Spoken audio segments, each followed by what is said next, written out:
Hello, welcome to the Foxhole. I'm award-winning comic book writer Nandor Fox Shaffer, and it has been a while. It's been a long time. Do I even still know how to do this? As I was getting everything set up, that's what I was thinking. Like, do I know how to do this? Can I remember how to stream and work YouTube and all this stuff? StreamYard. So let me know if you're watching in the comments. I'm streaming on Facebook, YouTube, and Twitter. Let me know if you're here. Let me know if you're watching. Let me know what you've been up to. Let me know, yeah, how you're doing tonight. This is a very, very exciting night for me, and it's been an exciting last couple of days, really. So, yeah, everyone, please come in and welcome to the Foxhole. After so long, uh, I'm going to be talking about uh, a lot of things tonight. We'll kind of see where it goes and how things, where the rabbit trail leads, but I'm really excited to be back. I'm really excited to be here and to uh, say hi to everyone. I already have someone's watching. Yo, yo. That's my brother. Hey, Mick. What's up, Seven Night Samurai? Watch him play some PS5 games. That's something that I can talk about that is not comic book related. Because as people get in here, but I've been gaming. I got an Xbox Series X. So all you nerds out there who like um, comics and gaming, I'm right there with you. I actually have a funny story about this that happened today, where I was actually going to get the books out of my trunk, all of the issues of Manchild that I have in boxes, and so as I walked out there, this I live in an apartment complex, and this guy was smoking, and he was about my age, and he was like, "Hey man, nice Mustang," because I have a Mustang, and I was like, "Thanks." And then he was like, "Do you smoke?" Um, and I was like, "No." And then he said, "Yeah, you don't really look like a smoker. You look like a gamer." And I don't know what that is supposed to mean or what a gamer is supposed to look like. But apparently that's what I look like. And then I proceeded to make him jealous when I told him that I have a Series X. So he said, "I'm super jealous of you." And I was like, "I know the feeling." Hey, Rebecca, what's up? Thanks for tuning in. Uh, really appreciate it. Thanks for watching. Hello to you and Gerald. Hey, man. Oh, it's been so long. I've missed talking to you. It's been a while. So thanks for tuning in, man. And hope you've been well. Hope I love seeing all your art, and I love seeing what Comics Cast is doing. And I really want to come back on your show sometime. I'd really love to do that. So hopefully, maybe when Manchild issue 2 gets going, and or seasons volume 3 or whatever else I have up my sleeve, we can do something. But how are you doing? How's everyone doing? Let me know, and it's good to see people here. So I guess we'll get the show on the road, right? Um, so yeah, so this is technically, I dubbed this an unboxing, but anyone who follows me on social media, they know that I've already opened these boxes. I mean, I can't, you can't get these boxes, at least I can't, and try to do a YouTube stream like and not open them because why wouldn't you open them? Like they're right there. And so uh I the people that are very brave to not open their books when they get them, if they're trying to wait for a stream. It is more exciting that way, but my fear is what if like I've seen this before. I've seen this where other independent comic creators will get their books and they're doing a live stream and they haven't opened their books and they open them and they're like wrong. Like either the printing's wrong or something's messed up and that's just not something that I really want to do. um thankfully I avoided that, but the books turned out amazing, so I'm happy to show them off. The door is open. We await your return to Comics Cast. Awesome. Thank you. Thank you. I await my return as well. I look forward to it. So yeah, I'm not technically unboxing tonight. I'm more like showcasing or showing them off. I mean, I could open a box, but that seems a little unnecessary. But so yeah, I wanted to show it off. I mean, it's right here. Like, goodness, I'm yeah, I'm haven't done this in a while. But I've added something to my collection here. And this is Manchild number one. This is it. This is the main cover uh, by Jay Mazar, the artist of the book. And I actually was looking at my initial notes and like when I first started writing about this series and like conceptualizing it and working on it. And so I want to show you guys this. So this is the cover, and then this is what I sent Jay. So this notebook here, this is like when I first started writing about Manchild, and I actually have the first page of this is like comics, graphic novel ideas, and one of them is the Manchild. Like that's what I called it. Limited series is what I put here, and so I have some like notes about other stuff that I want to work on. But this, I started writing this in like uh, 2019. It would have been like mid 2019, and so this was the first. This was like the first sketch that I had for the cover, right here.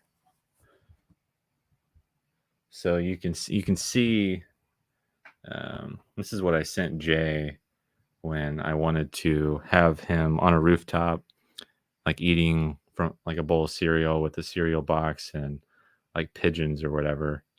So you see that terrible artistry work, and then uh, there's the real thing. And that, ladies and gentlemen, is how comic books are made. No, but it's all about collaboration and trying to make it the best it can be. So it's neat to see how something starts and how something finishes. And uh, I'm not. I like to draw a lot. I used to draw a lot more than I do now. But it helps. It helps to know what you want as the writer and as someone that's working on something at the inception. And uh, it helps artists out a lot when you have a good idea of what image you want and what you want to see. Um, hopefully, I don't know if Jay, he may pop in the comments. So Jay, if you're watching, like say hi. And you know, happy to have you on if you want to come on, or if you just want to be in the comments and talk about the book. And I'm going to be sending copies to him very soon, so we can celebrate together. But yeah, this is it. So that's the main cover there, and it feels so good to have 4 books now uh, made after 5 or 6 years of making comics. And while it is only 4 books, it's basically 15 to like 17 single issues. So having an output of having that output of about 5 issues a year, 4 or 5 issues a year, uh, pretty good. I mean, it's one of those things that I have to remind myself because I feel like only 4 books, it's not a lot, but, uh, 3 are graphic novels and one's a single issue. This is my first single issue that I've done, and there's a lot of reasons for that, but see, says, "That's awesome. LOL, I actually think your layout and composition might be my preference." Uh, nah, man, but thank you. Um, I mean, I really like what Jay did. I like the angle of it, and um, I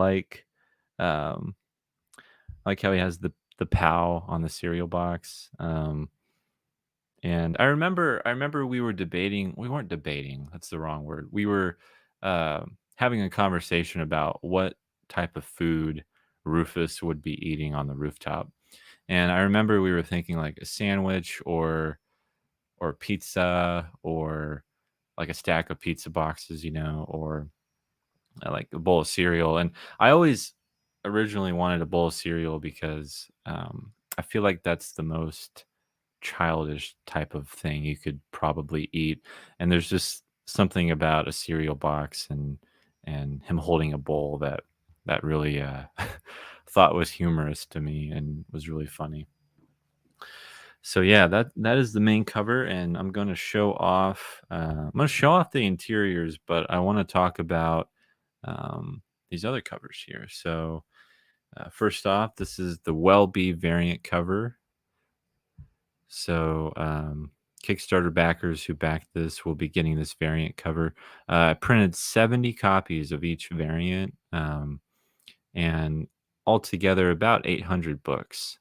So the books that I got just now, recently, a couple days ago, they were expedited copies, and so I paid a little extra because I didn't want Kickstarter backers to wait any longer than they already have because comics take a lot of time to produce, and we had a lot of road bumps along the way. So I wanted to get them as fast as possible. So I decided to get all the variant covers and a few hundred of the main cover. But I'll be getting probably 3 or 4 more boxes in about a month or so. Um, but so yeah, this is one of the variant covers, and it works super well with the back cover. Yeah, I haven't been showing off the back cover at all. So there's the Monarch butterfly uh, piece drawn by Anthony Gonzalez Clark, who worked on Seasons with me. So he's a part of this book too, and he actually has a credit in here. And this image right here was actually the first teaser image that I ever showed on social media about the series. I think I had written the first issue, and it was the 1 year anniversary of Stanley's death in 2019. And I wanted to start talking about the series, and so this is a pretty important image, and it's the first ever like official art for Manchild. Hey, Doug, thanks for tuning in. Great covers, love the art. Thank you so much. So yeah, there is the Welby variant. But as I was saying, like I like how like this variant in particular works with the back cover because it has the same like glow and almost like divine aesthetic to it, if that makes sense, like a stained glass window. So there's Welby, and that thing about this one, this was the first variant that I reached out about, and I reached out to Welby in particular because I loved his work with Jim Kruger on um, the No Ones and Marvel's X, and he's the first professional Marvel artist that I got to work with. So that's a special one. That's a really special one. But all of these have their own reasons for being for meaning a lot to me. So here is the Tom Riley variant cover, and this one just pops. Like it's such a great image. I've seen all of these covers on my phone or on the laptop, um, for over a year now, but when you actually get it in your hands and you're looking at it and you feel it, it's uh, it's hard to explain, but there's nothing quite like it. And this is yeah, done by Tom Riley. He did everything. He did the line work and the colors, and I actually have the original piece, the original art for this. So um, that's another really special thing about this. And Tom Riley, I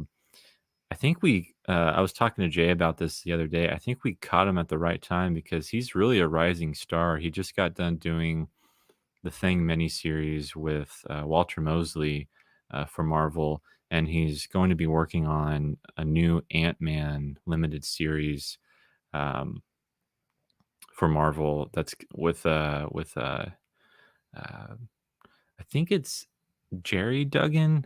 I think the G is pronounced as a J, but it might be Gary Duggan.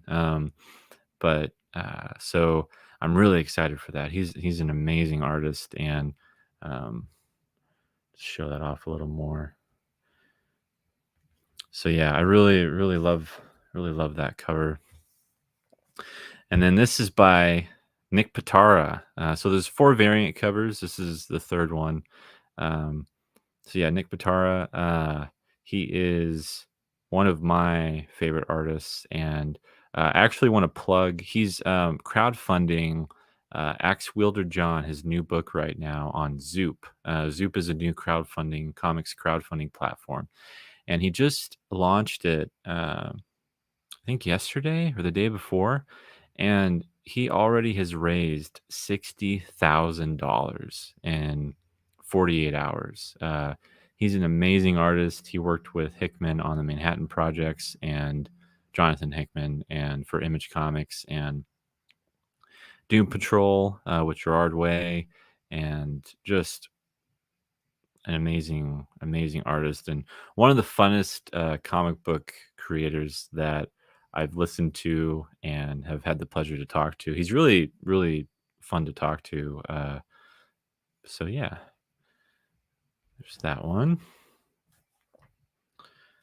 And then the final one by Eisner Award-winning artist Tony Harris. Tony Harris worked on Starman in the 90s with James Robinson, and he also worked on um, Ex Machina with Brian K. Vaughan. Saga, all you Saga fans out there that love Brian K. Vaughan.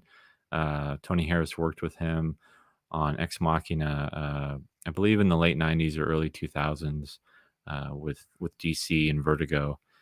So this is a treasure to me. This piece here, and I have the original art for this too. And it's a beautiful image of George Jeffrey Monarch Cryer and his fiancee Joanne. And Doug says, "My fave, yeah, yes, probably my favorite. It's hard to choose, and I hate to pick favorites, but I think I gotta agree with you. It's very special. Like I said, all of these have like something special to them about them. This one in particular is just really nice. And I love all of these came out so well. Like in terms of the quality, the paper stock. I really wanted them, and I mentioned this in my latest Kickstarter update. I really wanted them to um, feel like DC Comics Black Label books that are coming out now, and they're more of a like prestige edition of a comic because the cover is like a thicker cover stock, and it usually blends like spot gloss with uh like matte, so different textures and all of that kind of stuff, and I really like a thicker cover stock. It just feels better. There's something about it feeling better in your hands rather than just something that kind of like if the cover was the same thickness as the interior pages, it just kind of like folds and flops around. So I really like a thicker paper stock for all those uh, I don't know, like process junkies out there. Talking to my peeps like Jim Rugg and Ed Piskor from the Cartoonist Kayfabe channel. Uh, I love hearing those guys talk about that kind of stuff. Awesome variant covers. Who published your books? The printer that I used, great question. I've worked with them with all of my books, and their Print Ninja is the printer, um, and they are an amazing company. I love their presentation. They're really easy to work with. Their formatting guidelines are uh, very user friendly, as far as I can tell, with the people that I've worked with there. And they're really open to communications. And they really do a great job at showing you as closely as possible what your book is going to look like when with the proof process. And so, Print Ninja, I highly recommend them. They did Seasons Volumes 1 and 2 and Lifeline and printed these. They're it's tremendous quality. Like, so something I wanted to mention when it comes to single issues and something I really wanted to avoid. And it, I see a lot of indie books do this where I don't know what, you know, I don't know exactly what printer they use, but um, a lot of single issues can come out looking like, and the reason why I'm holding this up this way is because a lot of them will come out and be printed and they'll look like this. Like the staples will make the book uh, kind of like fold in this way.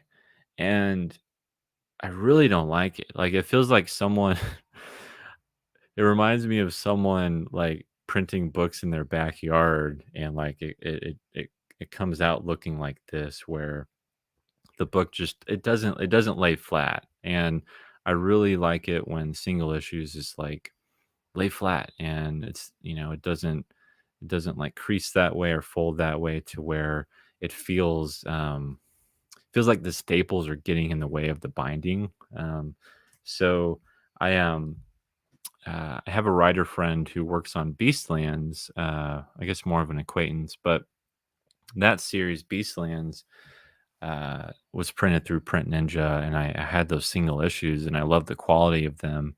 And I had single issues that were printed from other Kickstarter creators or independent comic book creators, and I just didn't like the printing on them. Like they're quality books, but it's just the presentation's really important to me, and I didn't I didn't want them to fold over like that. So Print Ninja, if anyone is, that specific with how they want their single issues to look like, um, 2 thumbs up, 5 stars, glowing review. And the way they packaged all of the single issues, I mean, these are, like, easily bendable. It was like bubble wrap on top of, 3 or 4 layers of wrapping to keep everything really secure. So, um nothing came in damaged as far as I can tell, and, uh, everything was printed really well in terms of, like, the colors and, um, the, uh, formatting, everything's in order correct, everything's correct in that way, so, um, I love how the colors pop, and so let's get into the interiors. I want to talk about these interiors here and kind of showcase. Not, I'm not going to spoil the entire comic because people are going to be getting these really soon. I'm going to be shipping these out in about a week or two. Everyone should be getting their books um, by the end of May at the very latest. I'm going to make sure to get everything packaged in the next week or so and get everything shipped out in the next week or two. And I'm waiting. The only thing I'm waiting on, and I'm gonna show off some prints that backers are going to get. The only thing I'm waiting on uh, is some original sketches that Jay is working on right now for a few backers. So once he gets those done, uh, really, it's going to be pretty smooth sailing when it comes to shipping all these out. I guess I'll show the prints right now. So um, I'll show this one.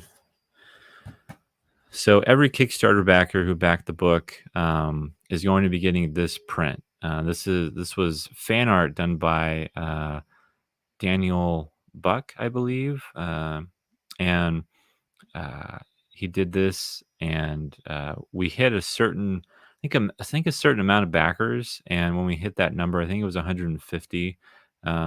Every backer is going to get this print free with their book. So, printed this, and it turned out terrific. Great art. I love it. I love this image, and it's inspired by one of the scenes in the first issue.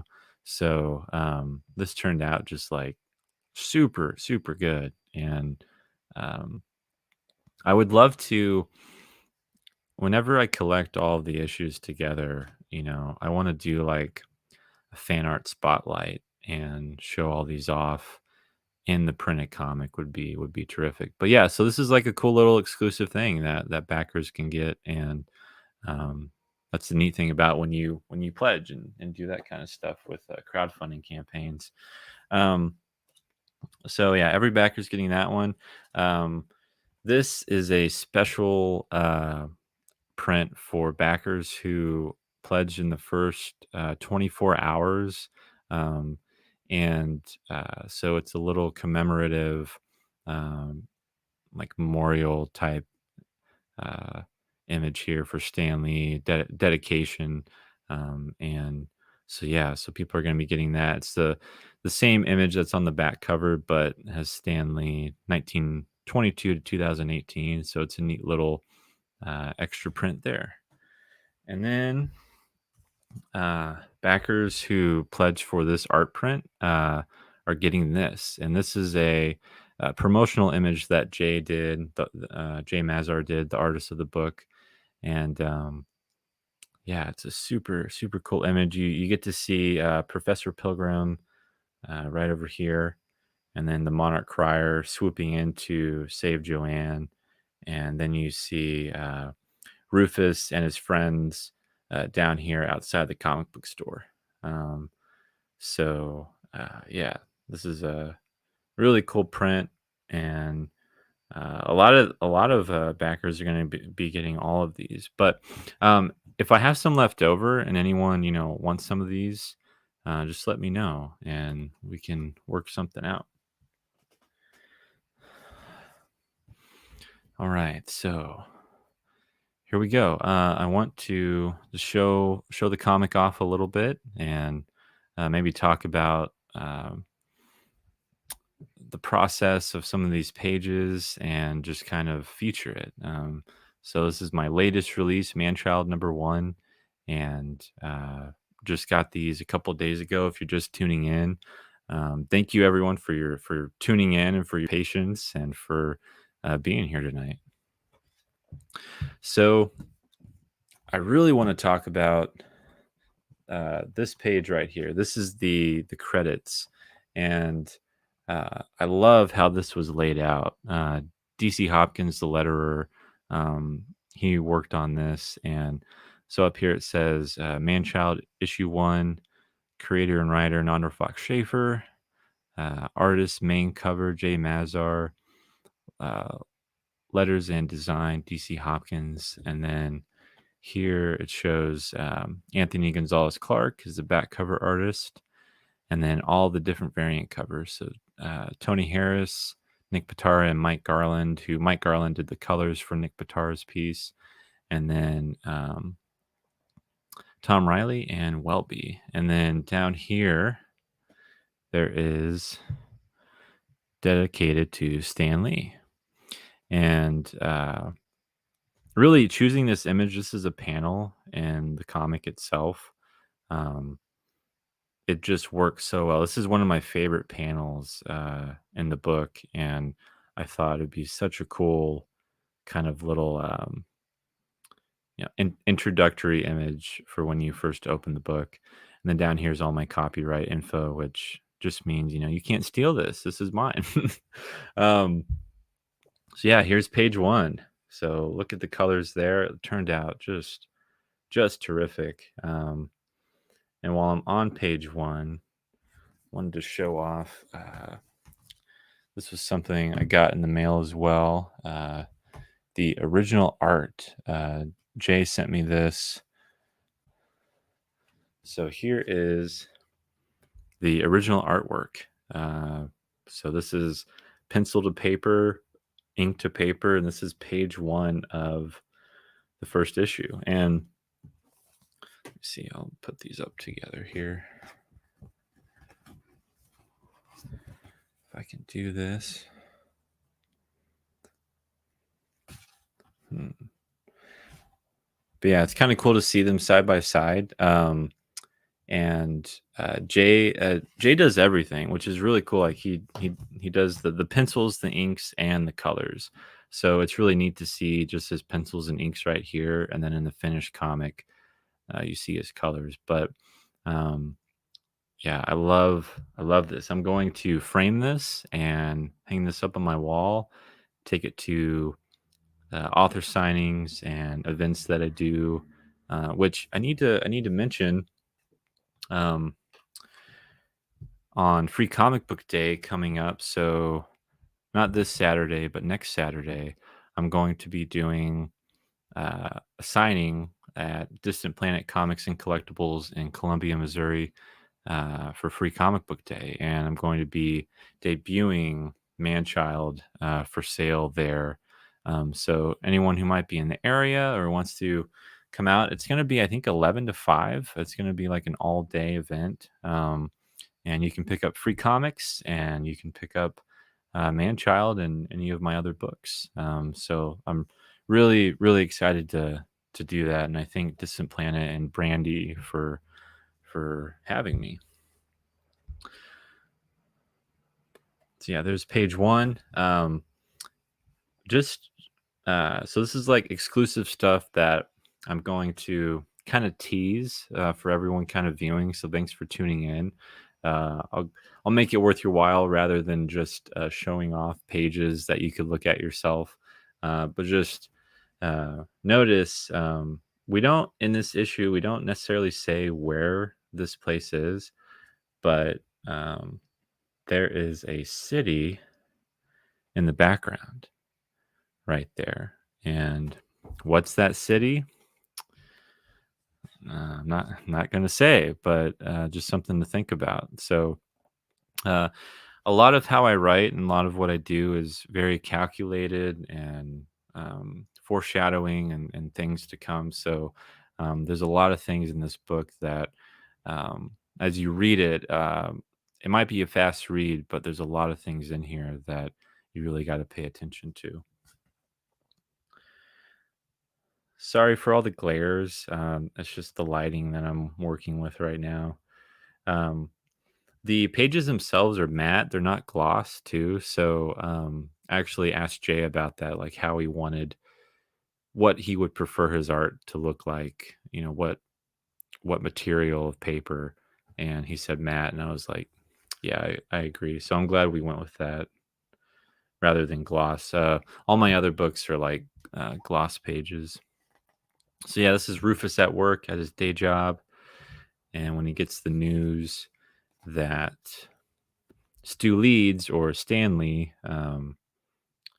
has passed away. So it's November 12th, 2018, the same day that Stanley died. But in this story, he's called Stu Leeds to um, avoid any any legal troubles.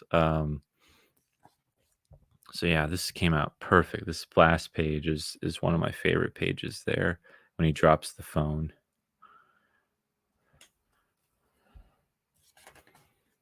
And so this is one of my favorite things about what you can do with comics that you can't do in any other medium. So for people that don't know, who might not know, Manchild tells two stories simultaneously, and it alternates. It's a story about the Monarch Crier and uh, in this superhero universe that is inspired by like Silver Age Marvel comics, and it reads like a '60s Stanley Silver Age comic.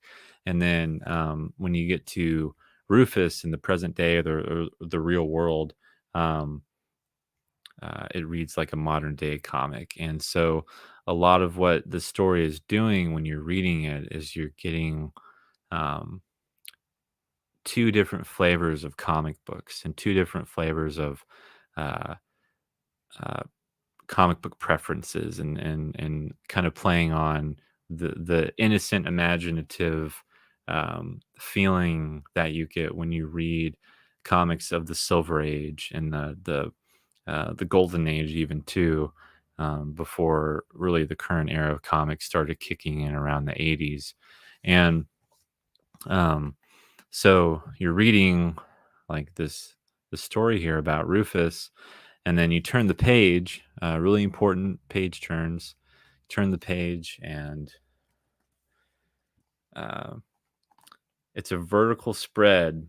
This is something I really want to talk about when it comes to comics, this vertical spread, but also the idea that uh, we are changing. We are going into another world, and so we're literally sort of like we're turning the page, and we're turning the entire comic like upside down, like we're going into a different world. That's sort of the reasoning behind it, and sort of my reasoning when Jay and I were talking about what we wanted to do and why we wanted to do a vertical spread. Because initially I was just wanted like a two-page spread that showed the Monarch Crier flying and fighting these white fly drones above the city, and like show this big cityscape. But the more we talked about it, he suggested a vertical spread. And I really liked the idea because it was a way to uh, surprise the reader, and also kind of change things up. And this book is very meta. So it has like this, like you're physically turning the book upside down and going into a new world. So it's kind of a neat little thing we did there. The title for the first issue is "The Day the Superhero Died," and I took that from Don McLean's 1971 hit "American Pie," where he talks about the day the music died, and kind of the loss of innocence, and like of a previous generation of music, with the plane crash that had Buddy Holly and a couple other musicians in it. So that's kind of the story behind that. I thought it was a um, um, really good way to um, commemorate and talk about, comment on um, the death of Stan Lee and the death of an era, basically. See. Hey, Joey. That is a sick way to convey a shift in the story through the medium of comics. Yes. Thank you. I know we talk about that a lot, and that's again one of the best things about what you can do with comics that you can't do with anything else. So yeah, I love this. I love the two-page spread, and I love how you go from the real world, to where it's like standard, normal, everyday, and then bam, like things change, and the format changes, and you're in a different world. So yeah, it's tricky. This is a very '90s thing to do too. Like this is '90s comics, which is not something that a lot of people gravitate towards. I'm really talking about the Rob Liefeld comics, or Liefeld comics. He used to do a lot of vertical spreads, and it's something I always liked, but you don't really see that done in modern day comics anymore. More vertical spreads are sort of, I don't know, they're just sort of like not. I don't know if they're not well received, but it's just unorthodox. It's not something that you really do anymore. So I'm not sure why. It's like just as easy to do a two-page spread, but I don't know, doing that just adds a little something something, I guess. Um, so yeah, then we go to Monarch Crier fighting in New York. If I could do a Stanley impression, I would try to read this like Stanley would read it. My brother did it really well the other day, so um, but I would I would do that. Maybe if I don't know, maybe if we hit like 250 subscribers someday or something. Yeah, he says, "So 90s Todd McFarlane would be proud." Yeah, he probably would. I need to yeah, I need to show this to him if I ever meet Todd McFarlane. I guess yeah, that's something that Todd McFarlane would do. Probably a lot of those image guys in the 90s, not just Rob Liefeld. Um, but I'm sure he does that a lot in Spawn. I didn't think about that. It's very rare to see that. You'll get the two-page horizontal spread sometimes, but that kind of vertical orientation doesn't happen much. Right. Yeah, it really doesn't. I like to be honest, I don't think I've seen it in comics. I mean, I read a lot of comics and I don't think I've seen that like ever. Like I just don't see it anymore. So if anyone out there who's watching knows of a comic that's done that recently, let me know because it's got to be pretty intentional if you were to do that nowadays.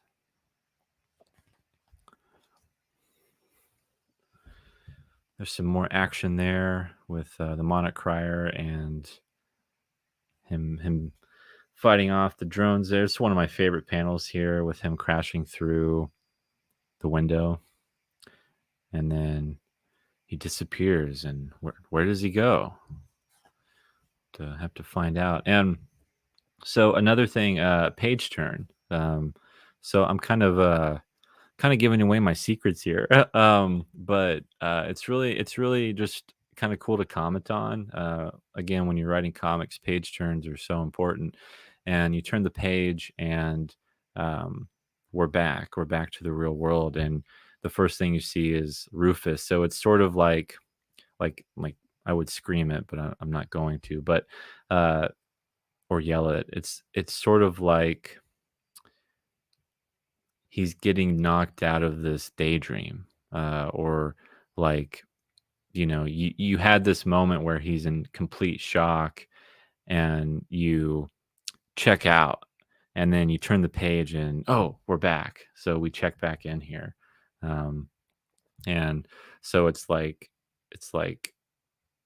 the book is telling you, and she is telling Rufus, like, pay attention. Like there's a line of people waiting here for you. Like come back to the real world. That's sort of what's going on there. Jarrell says, I like the unconventional layout approaches, but there has to be a reason and not just a gimmick. I like that you're using it for specific storytelling objectives. Kudos to you.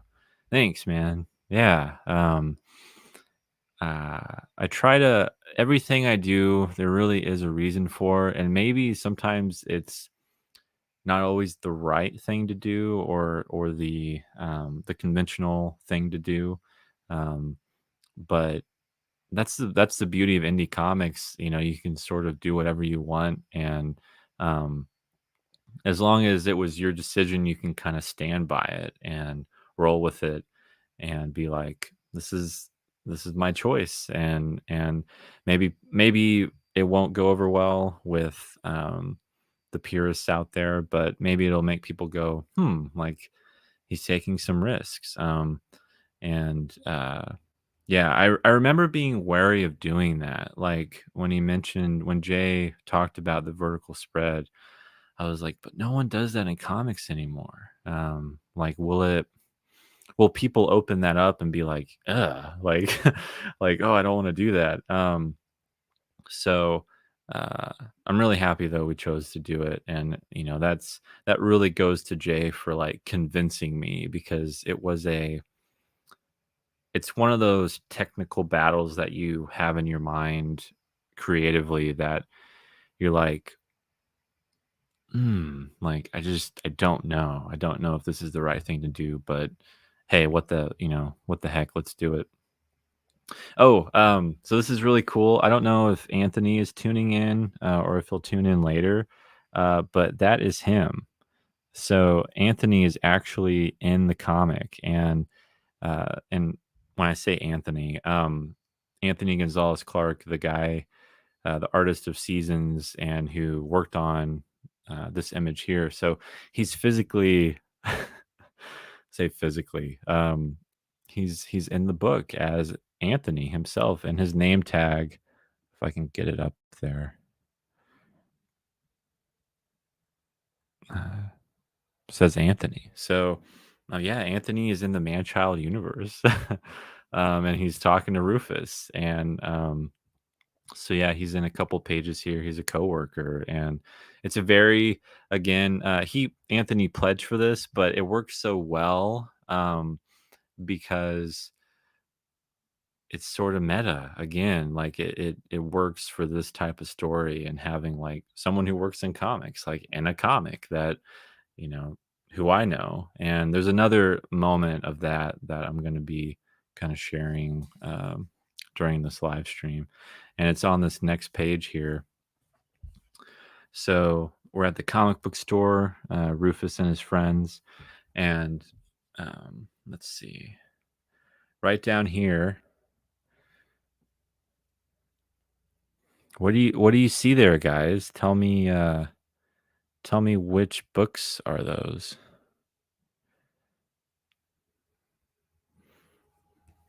So someone point that out.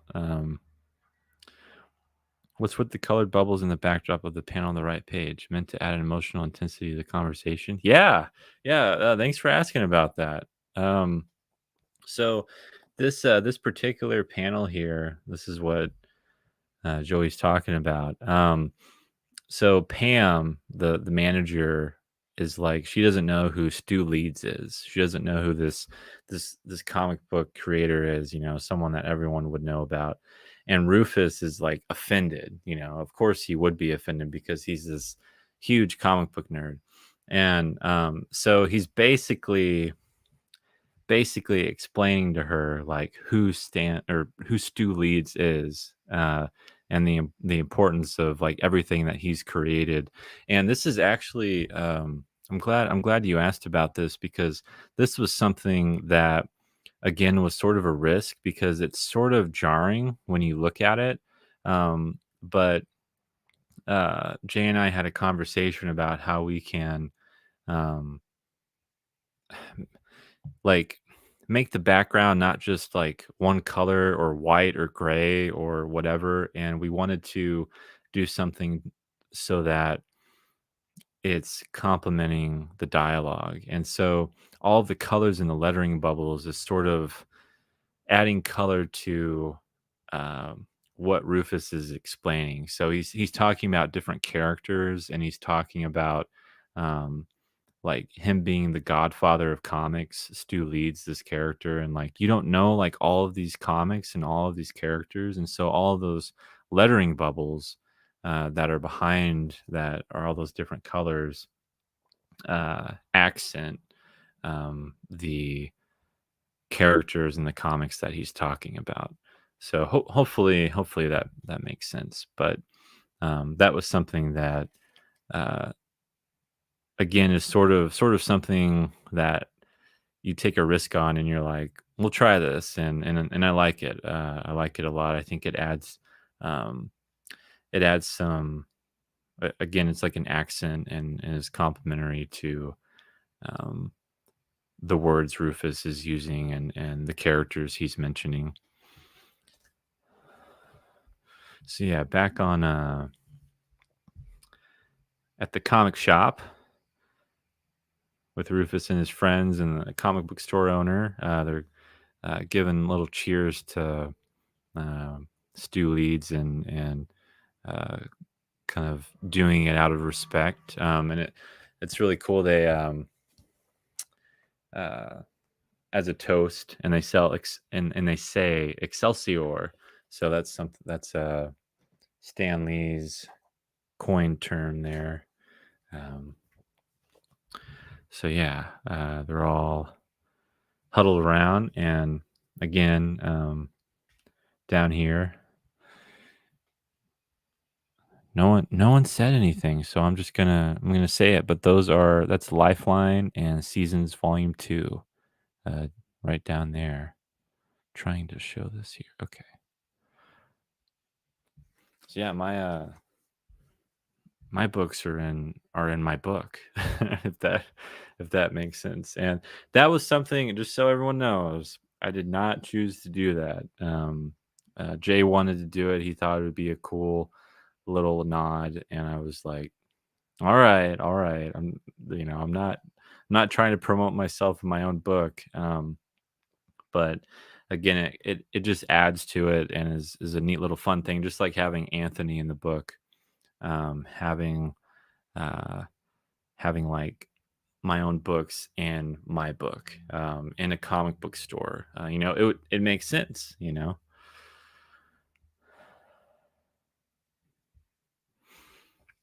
We are really happy for you. This looks super fun. I've not read comics in decades. Thank you for being so artistic and sharing your talents. Looking forward to getting my copies. Hey Dave, thanks so much, man. That means a lot. I really mean that. Really cool. Really cool. Um, yeah, comics are still out there. They're really thriving in a lot of ways, and um, it's never too late to get back into reading comics. And so, thank you so much for your support and for tuning in. It means a lot. We'll have to see each other again soon. Jay is correct. Very cool. Oh, I saw it. Very cool of him to suggest that. Yeah. Yeah, so it's a neat little thing. He's very very thoughtful artist, and um, there's a lot of neat little things that we kind of added in here. Let's see, what else do I want to show off? So let's show off these two pages. Some sort of argument going on here that I won't spoil. And so this is a really cool sequence that I wanted to talk about. It's not very exciting, but it's just one of those things that you sort of notice if you're paying attention. And so Rufus, he's playing video games in his basement on his beanbag chair, and right. Let's see, where is it? So if you look at the time, let's see. Uh, Anyways, there's a clock there, and the time is progressing as he's playing. So even though we're showing time progress, and we're showing that by showing how the hours are moving, and so it starts out at like 7:41 to 9:04, and then he's falling asleep at 3:10, um, and he gets a text message here. Um, Something that is really cool that I want to point out is on Rufus's desk here. There's an image on his desktop of him and Stanley or Stu Leeds in the comic, and then also here, right here, are some sketches of the Monarch Crier. That I did actually, and Jay put those in the comic, and why they're in there, you'll have to keep reading. This is one of my favorite panels in the book, right here. I'm going to show, because I love the silhouette, and especially the conversation that they're having, Rufus is having. Um, it's so funny, and I love what Jay did here with the silhouette of the characters. So that's one of my favorite panels. And then these are the final two pages, and I'm not going to say anything about those two just because I want people to experience them for themselves. But yeah, I will say, uh, sort of having this mirroring effect on these last two pages, um, I thought would be a cool little way to end the first issue, showing Rufus on one side and Monarch Crier and him like in the suit. I'll just say that. I'll tease that. Um, and then yeah, we got our profiles. Also, I wanna point out these people here. Uh, these people pledged to get their names in the book, and so thank you to everyone who pledged that much, and um, thank you to these people, and thank you to everyone who backed Manchild #1 on Kickstarter, and for all your support and for being a part of this. And then final page is a little ad for my other books. So if anyone hasn't picked them up, and my contact info, and then we wrap it up, and that's it. That's uh, just uh, some director's cut notes, or however you want to put it, me kind of talking about the issue and just showing off the comic itself. And it turned out great. You guys can see just how the colors pop and how everything just like turned out super well, and really, really, really perfect. I mean, I couldn't have imagined it coming out any better than it already did. So I'll hold all these up here.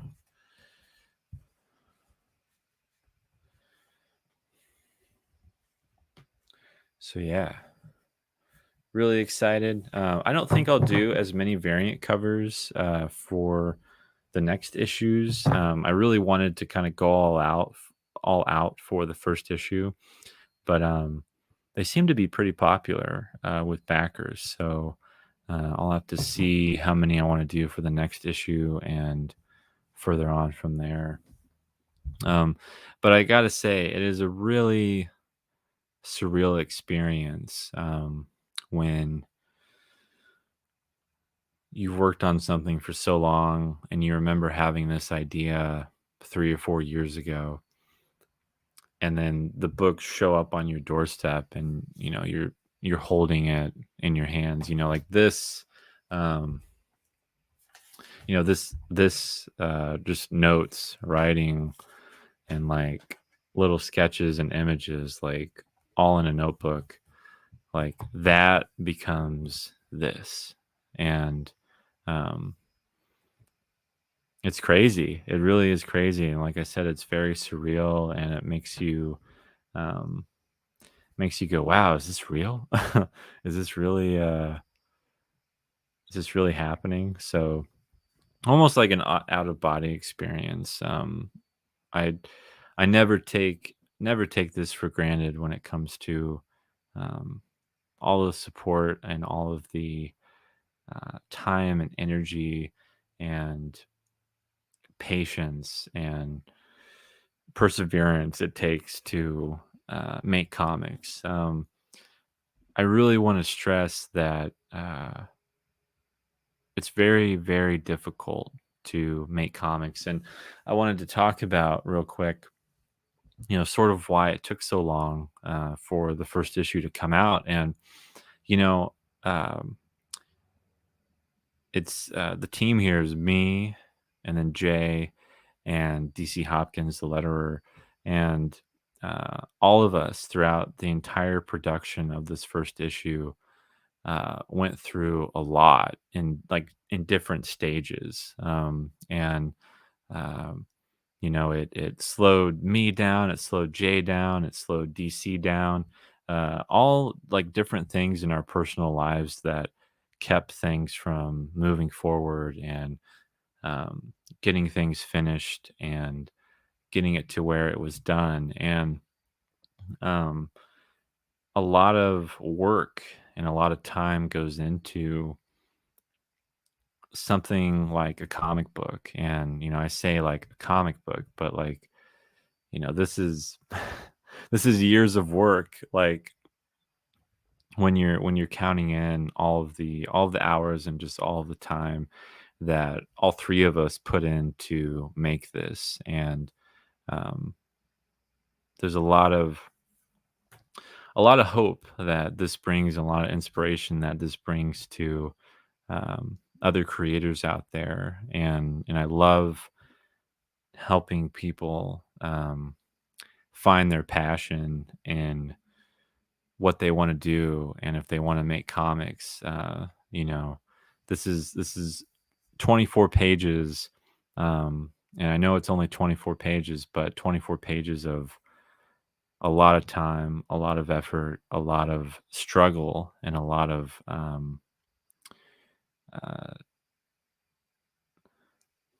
how do I want to put it? A lot of insecurity and vulnerability and um, uh, indecisiveness too, of just trying to put something like this together. And like, is it going to work? Is it going to turn out the way we want it to turn out?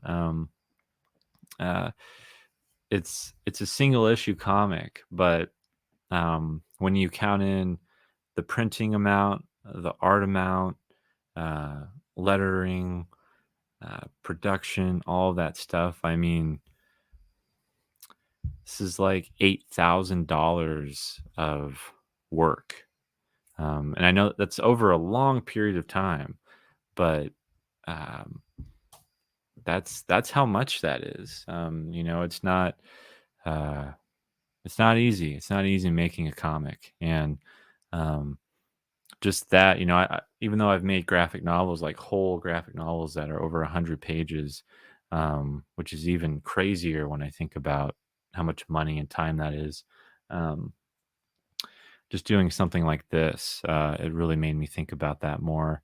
And um, so if you see an independent creator out there, and if you know someone who's interested in getting into comics and making comics, you know, let them know how much it inspires you if you're a creative, or cheer them on, encourage them, because I gotta say, and this is something that Jay and I have talked about, and it's hard. It's hard being an artist, and it's what being a writer is the same as being an artist. In a uh, broad uh, broad term of the word. And we're all struggling artists trying to make something meaningful and worthwhile. And um, when you have all of those roadblocks in the way when it comes to uh, whether it's how much time you can give something, or other people getting in the way, or money, all of that can hinder you from achieving what you want to do. And it's a very real problem, and it's something that um, I have faced now more than I ever have, because after making this many books, it's like, how long can I keep doing this? How long is it going to take for um, a publisher to notice me, or for things to start rolling in a very smooth way, because it always seems like an uphill battle. But that's really what it's like being an artist. And that's something that I've realized more now than ever before, is how much of a wall it is to try to break through, and to try to achieve what you want to do.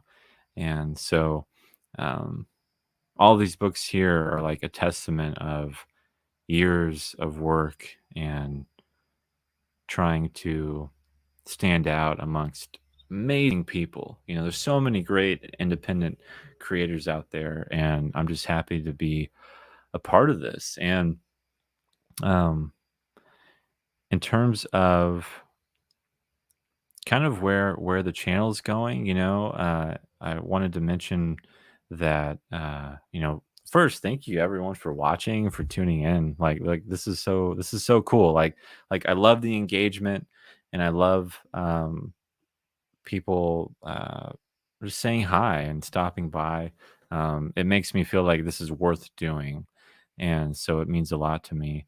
And um, a big reason why I haven't done anything on the channel in a while is because um, that struggle, like I said, has been even more real. And so putting in that amount of time into something that you're like, what kind of reward will I get out of it? Um, uh, you really have to change your headspace and not think about what you're going to get, but what you're giving and being consistent. And it's something I've always known, but when you're in the process of trying to make a comic and trying to make something work, um, and you feel like everything is telling you to stop, um, it's very, very difficult to kind of get through that and break through that. And so that's sort of a reason why I haven't done anything with the channel in a while, is because I've been in that headspace where it's just been harder and harder to convince myself to sit down and engage with more independent creators, because that's something I've always wanted to do. And I was doing it for a while, but I think I got tired.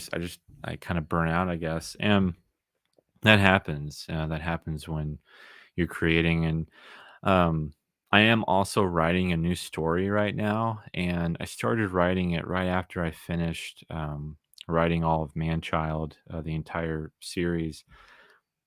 And so I've also been in this headspace of trying to focus more on writing rather than promoting. So I think after I get this story that I'm working on done, I don't know when that will be, but I think you'll see a lot more of me doing videos and a lot more of me engaging in streams. And I also want to do an Indiegogo campaign for Manchild #1. Um, there's a lot of people that just prefer Indiegogo and that who didn't back it on Kickstarter. So I'll probably do that soon. I'm not sure when, but that's something I'd really like to do. And I think that's going to snowball into hyping up issue 2. Jay and I are going to start working on that together pretty soon. So definitely keep an eye out for teasers for the next issue of Manchild, and also teasers for seasons. A lot of things have been on the back burner. A lot of things have been kind of put on hold as um, when it comes to promoting and working on other books and all that kind of stuff. So I'm definitely still here. I know I've been very very sparse in my engagement with people and talking about what I've been working on, whether it's on social media or here on YouTube or even being on other people's shows.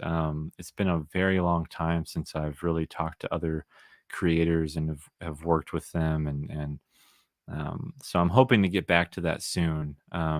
So I hope that you guys know just how much your support means to me and how much it means to me that you show up and that you're here and that you care about what I'm doing, because a lot of the time it can be a, a big hurdle to overcome. And so um, you guys make it worth it.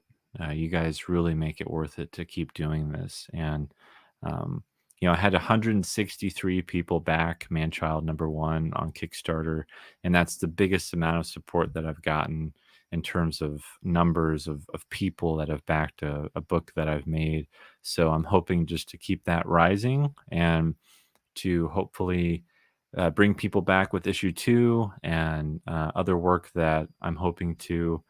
Uh, get in production here soon. And so, yeah, I just want to kind of lay all that out there for everyone and let them know just where I am and what I'm doing. And uh, on a more optimistic note or a lighter note, I'm going to be doing, like I said, a free comic book day signing that I'm really excited about on May 7th. So, everyone, please go to your local comic book store and support them on Free Comic Book Day. Also, go to all of your bookstores, independent bookstores, this Saturday and support independent bookstores. It's going to be Independent Bookstore Day this Saturday. So, in 2 days. So, let them know. I work at an independent bookstore, and it's very important that you support um, bookstores, comic book stores, and stories, and letting the businesses know, the small businesses knows that you care about them because um, it's stores like that that I can get my books into, and if those stores are not there, um, it keeps independent and local creators from being able to be seen and be discovered. So it's very important to support small businesses and support your local comic book store and bookstore. So please do that. It's extremely important. I can't stress it enough. So please visit them more often and let them know that you appreciate them. Um, and so I'm going to be doing a free comic book day signing. I'm going to be doing a lot more signings, hopefully here soon in the summer. I'm going to be at CospaCon 2022.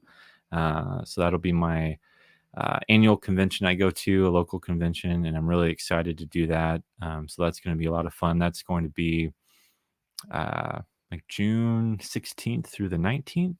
And I'm hoping to do a lot more signings in the summer and go to different stores that I haven't been to and do signings there. Um, so there's uh, a lot ahead on the way, and that's going to be awesome to get Manchild in the hands of as many people as possible.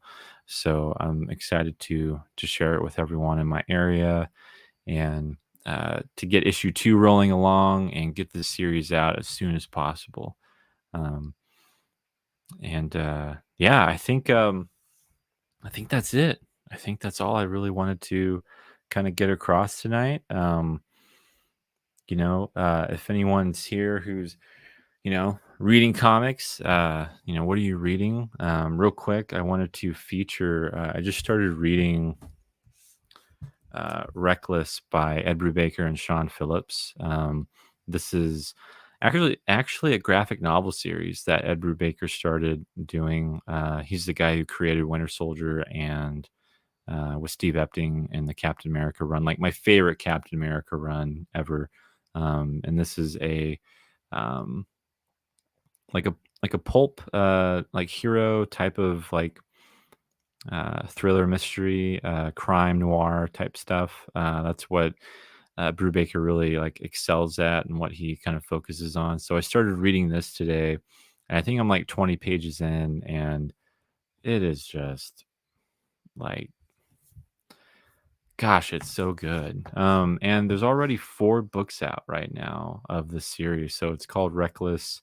So there's this one, Friend of the Devil. And they're all hardcovers. Like this is what I want to do with seasons. Have hardcover books like that. Uh, it's just like that's it. I mean, that's just what I want to do. And so it's cool to see these graphic novels that are in hardcover format. I'm not the only one who does that. There's so many people that come up to me that ask me, "Why is this comic a hardcover?" And I'm like, "You must not, you must not read a lot of comics." But yeah, so this actually just came out. I picked this up at my LCS the other day. This is the 4th graphic novel in the Reckless series. So uh, I was like, well, I have 4 of them. I better start reading. Better start reading the series. So I don't know if anyone else has been reading that, but I'm really excited to continue to check it out. And then I wanted to show off one other thing I read recently.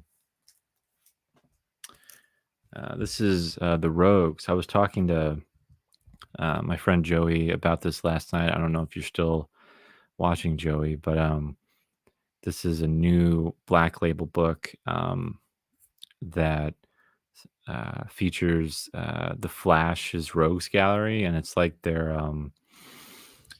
it's like takes 10 years in the future, and they're all like older. Like these villains are older and kind of more jaded, and um, they've all disbanded, but they're like coming back together for one last job. And um, I was in bed the other night and I picked this up and I was really tired and I was like, I don't know if I really want to read this, but I just started reading the first page and it kept me up. It was that good. So this is the first issue that just I think came out at the end of March, and issue two just released. So if you're a big fan of the Flash or like the Flash's Rogues Gallery, highly recommend you pick this up. It's one of the best comics I've read like currently in recent times. So also, I don't have it right here, but if anyone's reading Human Target by Tom King and Greg Smallwood, that is like the book to be reading right now, the comic to be reading right now. So if you haven't been reading that, uh, go to your comic book store as soon as possible and try to find those issues if you can find them. I don't know if you'd be able to find them because I'm sure a lot of people are picking them up. So yeah, I think I'm gonna end the stream here. If anyone has any thoughts, any questions, please let me know. I'll keep it rolling here for a little longer. If you have any questions about making comics, if you have any questions for me about the production stage of Manchild, you know, any ideas, like this is totally open to questions. And so if there's anyone watching who hasn't uh, said anything or commented on anything, feel free to do so. And, I'm happy to answer any questions about my books or um, things I'm working on. Uh, and, or if anyone's been watching Moon Knight, I just watched episode 5 of Moon Knight today. It was super, super good. So watch Moon Knight, guys, if you haven't been watching that. Nice live stream. Glad you're back. Thank you. Thank you so much. Really happy to be back. I will show. I want to show this. So these are all of the books. All of the books here that I got in. Got 6 boxes. So yeah, I'm gonna be selling these like crazy. That's the hope. But yeah, I shared this in my latest Kickstarter update. The prints there. There's me with all the books, all the different covers. So yeah.